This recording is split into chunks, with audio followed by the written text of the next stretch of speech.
Tadadang! Ang layo. Grabe ang layo ng dagat.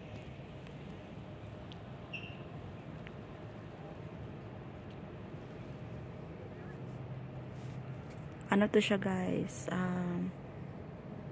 Sa chalet ng Kuwait.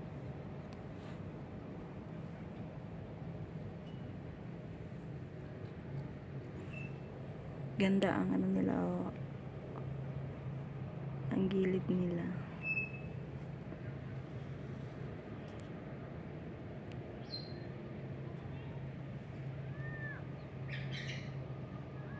Hindi siya high tide, low tide.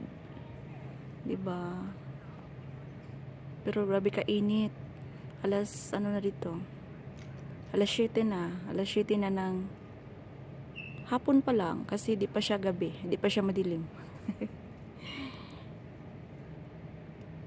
Hapon pa lang, hapon. Alas 7 na ng, kung sa Pinas paggabi na, pag alas 6 paggabi na. Pero dito hindi pa siya madilim. Alas 7 ng hapon. Hapon pa dito sa amin kahit alas 7 na. Ayan, di ba?